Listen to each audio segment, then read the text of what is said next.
নমস্কার। শ্রী শ্রী রামকৃষ্ণ কথামৃত। তব কথামৃতং তপ্ত জীবনং কবিভিरीडितं কলমশাপহম শ্রবণমঙ্গলং শ্রীমদাততং ভুবি গৃহন্তি ये ভুরিদা জনা। দ্বিতীয় পরিচ্ছেদ, গৃহস্থের প্রতি উপদেশ।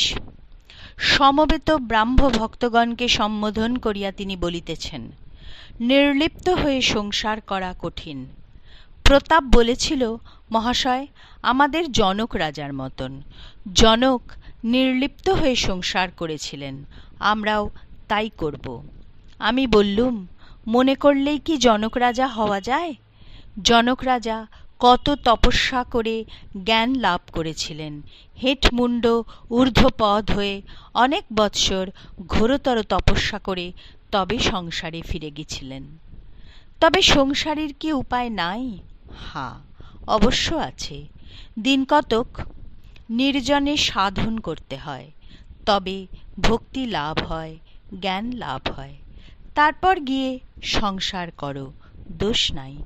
যখন নির্জনে সাধন করবে, সংসার থেকে একেবারে তফাতে থাকবে, তখন যেন স্ত্রী, পুত্র, কন্যা, মাতা পিতা, ভাই ভগিনী, আত্মীয় কুটুম্ব কেহ কাছে না থাকে।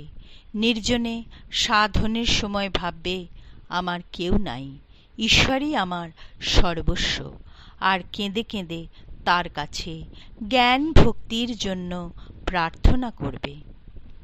যদি বলো, কতদিন সংসার ছেড়ে নির্জনে থাকব, তা একদিন যদি এই রকম করে থাকো সেও ভালো, 3 দিন থাকলে আরও ভালো, বা 12 দিন, 1 মাস, 3 মাস, 1 বৎসর, যে যেমন পারে।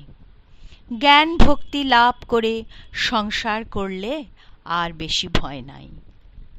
হাতে তেল মেখে কাঁঠাল ভাঙলে হাতে আটা লাগে না। চোর চোর যদি খেলো, বুড়ি ছুঁয়ে ফেললে আর ভয় নাই।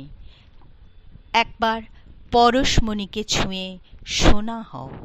সোনা হবার পর 1000 বৎসর যদি মাটিতে পোঁতা থাকো, মাটি থেকে তোলবার সময় সেই সোনাই থাকবে। মনটি দুধের মতো।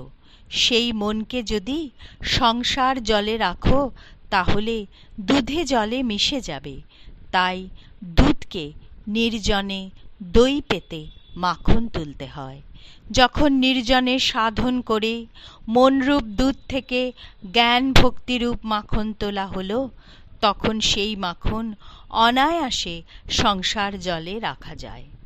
সে মাখন কখনো সংসার জলের সঙ্গে মিশে যাবে না, সংসার জলের উপর নির্লিপ্ত হয়ে ভাসবে। ওম নিরঞ্জনং নিত্যানন্তরূপম ভক্তানুকম্পাধৃতবিগ্রহং বৈ ঈশাবতারং পরমেশমিড্যং ত্বং রামকৃষ্ণং শিরসা নমামো।